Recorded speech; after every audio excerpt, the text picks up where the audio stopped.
Welcome to the Killer Innovation Show, the longest continuously produced podcast in history. Each week, Phil McKinney brings you the insights and strategies to amplify your creativity and innovation skills. Here's your host, Phil McKinney. This episode is the second in a series on mastering creative thinking skills. Future episodes will explore each skill. Today, we're talking about convergent thinking.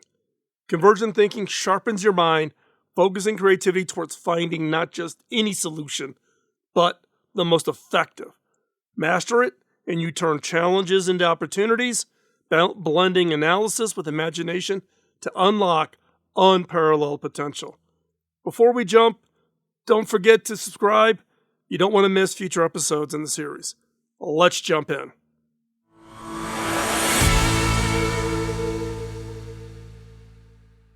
Convergent thinking is a creative thinking skill that enables individuals to solve problems by narrowing down multiple possibilities to find the best possible solution. Unlike divergent thinking, which involves generating many ideas in a free-flowing, open-ended manner, convergent thinking demands precision, critical analysis, and logical reasoning. It is pivotal in decision-making processes, especially when clear answers are demanded. Convergent thinking is the silent force behind every decision, from the simplest daily tasks to the more complex projects in the workplace. Its role in shaping our lives, driving progress, is undeniable, making its mastery a non-negotiable skill for personal and professional success. So, what is the science behind convergent thinking? Recent research into the neural mechanisms of it have shed light on how our brains execute this focus type of problem solving with convergent thinking. Studies utilizing neuroimaging techniques have identified that convergent thinking primarily engages the left hemisphere of our brain, known for its analytical and logical capabilities. Specifically, areas involved in processing language and memory and problem-solving tasks show increased activity during convergent thinking exercises. This suggests that the ability to perform convergent thinking is rooted in the fundamental structures of our brain, underscoring its natural basis. Evidence points to the prefrontal cortex's role in managing the convergent thinking process by evaluating potential solutions based on logic and known information. Interestingly, while convergent thinking relies on well-established neural pathways, research also shows that its efficiency and effectiveness can be enhanced. It can be improved through targeted training and practice. Such findings highlight the impressive plasticity of the human brain and suggest that even though convergent thinking is a natural cognitive process, there is significant potential for individuals to develop and improve this skill over time, therefore enhancing their problem and decision-making abilities. So, what are the barriers? What hold us back from convergent thinking? Well, there are numerous barriers to really being effective in convergent thinking. And it's inherent in our cognitive processes and that arise from external factors. These include the fear of failure. The fear of failure or making the wrong decision can paralyze individuals, preventing them from committing to a single solution, even when they possess all the information necessary. 2. Cognitive overload. Cognitive overload occurs when the brain is bombarded with too much information, leading to decision fatigue and a decrease in the ability to discern the most valuable solution. Stress. Stress and emotional turbulence can disrupt the brain's logical processing capabilities, impairing cognitive thinking. 4. Lack of knowledge or expertise. A lack of knowledge or specific expertise in a given area limits our ability to analyze and evaluate possible solutions effectively, making it challenging to identify the best course of action. And number 5, and one everybody suffers from, rigid thinking patterns. Rigid thinking patterns is a reluctance to change or challenge existing beliefs, and it can really hinder our ability to apply convergent thinking to its full potential. Now, these barriers underscore the complexities of optimizing this cognitive process and highlights the needs for strategies to overcome these challenges. So, let's talk about this convergent thinking and the process required for evaluating multiple ideas effectively, and what are some of the tools you can use. So, here are some practical methods and tools that can help select the best solution. So it's not just all on your shoulder. You can take off some of that stress, that fear of making the bad decision. They're not going to give you the automatic answer, but by applying different tools, you can open up your thinking so you get out of the rigid thinking process, but it'll help you bubble up the ideas that you should probably take and look closer at. First up, the SWOT analysis. SWOT stands for strengths, weaknesses, opportunities, and threats. It's very common in business courses. So SWOT analysis is really a strategic planning tool that can help individuals and groups identify the best options by evaluating against these four critical aspects. Now, this approach encourages a thorough examination of potential decisions. Number two, and the one that I use most, is criteria ranking. This tool evaluates and compares a plethora of ideas against a set of questions or a set of criteria. Each option is scored against the criteria, making it easier to see which choice ranks higher overall. This technique is useful for both individual and group decision-making processes. I have written about this a lot. There are chapters in my book about it. There have been multiple podcasts and multiple videos. So, plenty of content if you want to dive into criteria, decision-making, or what is referred to in the FIRE framework that I show in my book. It is the R, or ranking. How do you rank all of the ideas to know which are the ones you should focus on? So, and in particular, in my book, I show how I create the criteria for a project that I did for the U.S. Department of Education. Number three, brainstorming followed by prioritization. Brainstorming is typically associated with divergent thinking, but it can be paired with convergent thinking techniques, such as prioritization or voting. In this case, voting could be what we call dot voting or while voting. But so it's after generating a wide range of ideas, individual groups can evaluate them based on predefined voting methodologies. To select, everybody gets 5 dots, and you go and vote on the idea based on up on a flip chart or whatever. And again, this has been covered in my book. Check it out. You can also go back to the podcast archive at Killer Innovations, or you can search into the YouTube video backlog. Number 4, pros and cons list. Pretty simple. It's a very effective tool for weighing the advantages and disadvantages of each option. This method facilitates a clear understanding of the potential impact of each decision, aiding in the selection of the best course of action. When I'm mentoring particularly new hires, etc., the example I use on pros and cons is the decision on to spend money, right? Sit down with your spouse, pros on the left, cons on the right. You want to go buy a new car, What are the pros of it? What are the cons of it? Facilitates a discussion. You two come to a decision, and there's clarity in the decision-making process. Try it out, and then apply it to things around the office. And number 5 is a fishbone diagram, also known as an Ishikawa or cause and effect diagram.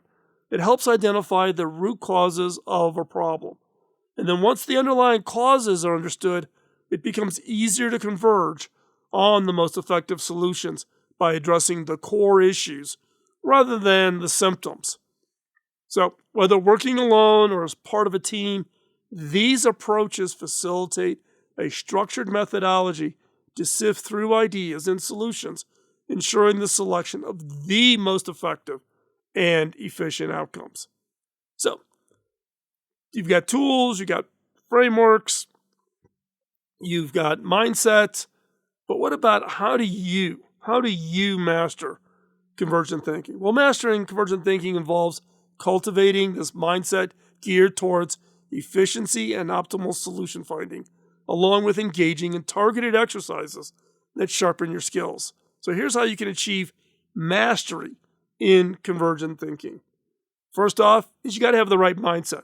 Just as I talked about it in the divergent thinking with mindset, mindset plays an important role in your creative thinking skills. You need a mindset for convergent thinking. First up, openness to experience. Be open to exploring diverse knowledge areas, as this will widen your perspective and enhance your solution finding capabilities. Don't assume that just because you've solved a similar problem in the past, it automatically works. You want to have a variety of experiences.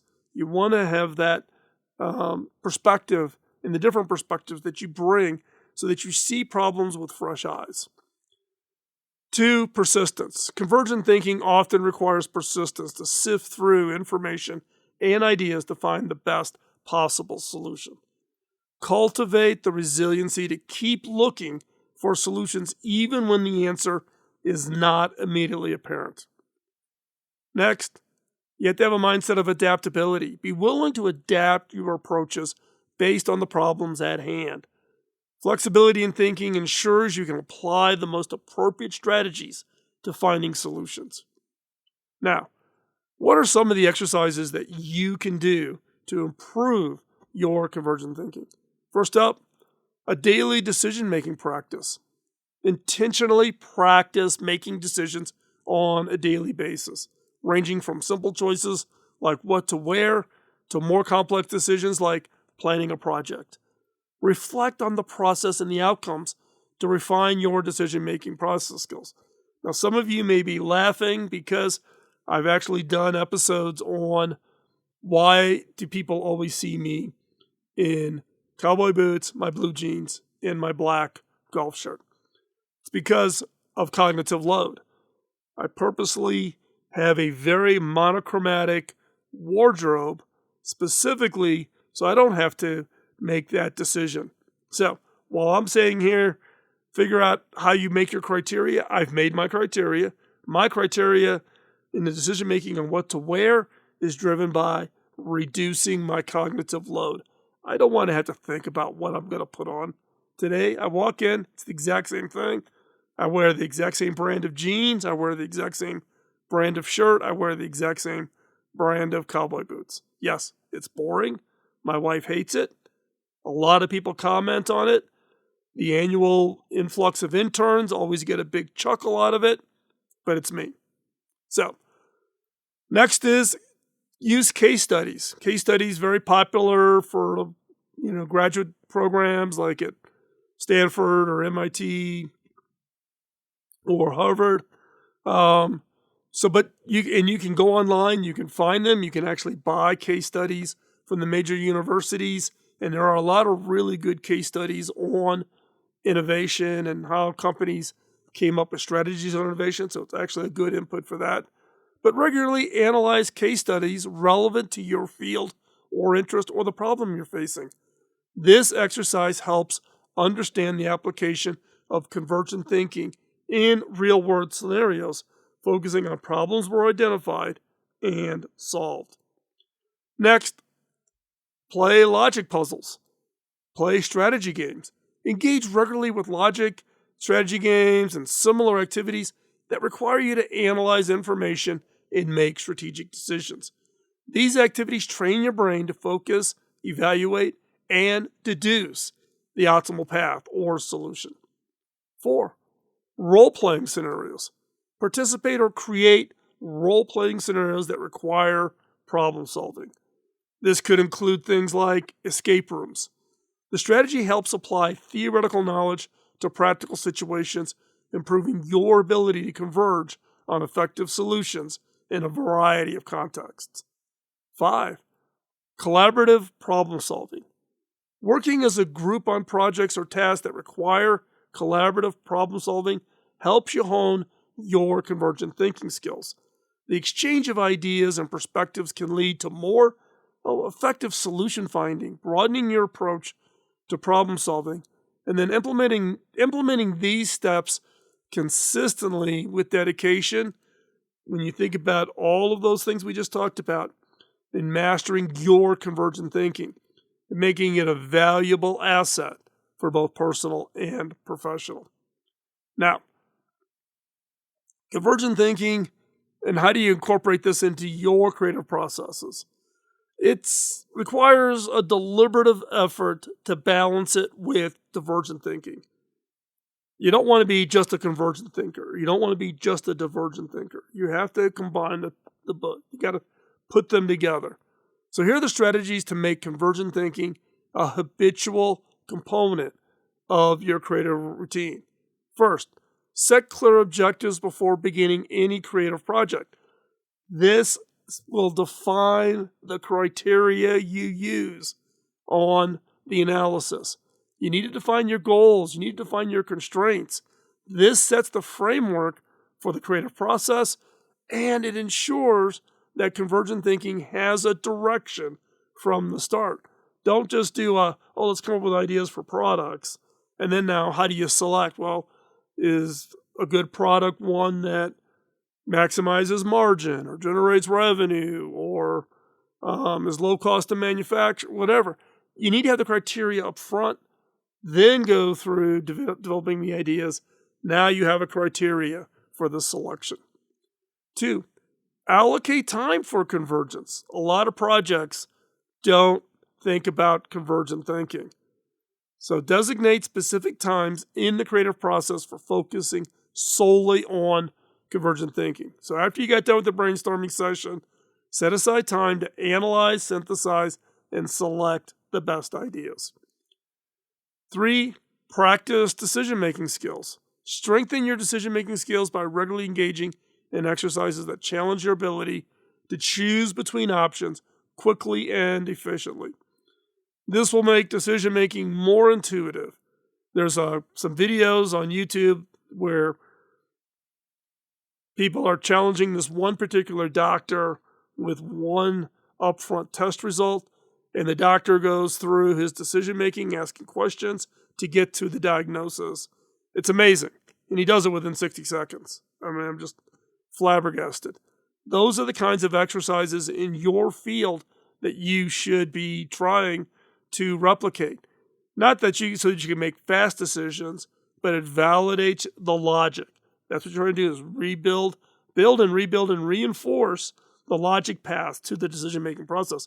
In this case, this doctor has a logic decision tree to go from one simple test result to diagnosing a condition.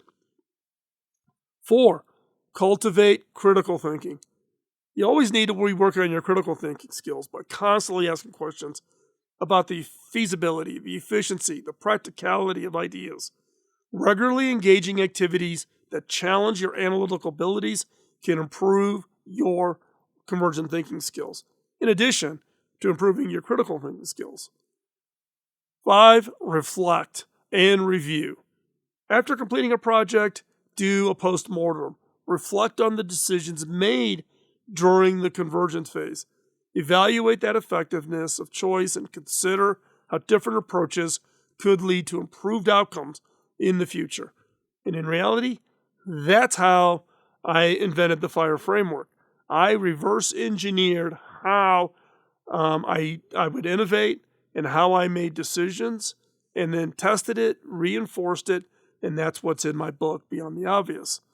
So, and the key here is by integrating these strategies into your creative problem-solving workflows, you can make convergent thinking a more natural and effective part of your process, leading to more targeted, more innovative, and practical solutions that you can actually implement and bring to market.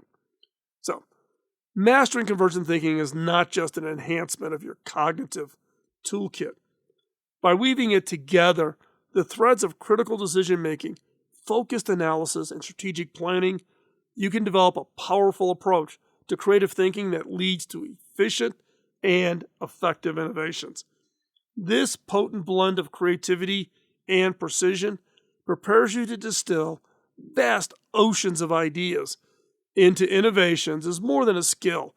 It's a superpower in today's fast-paced world. Podcasting nonstop since 2005, this has been the Killer Innovation Show on the Innovators Network.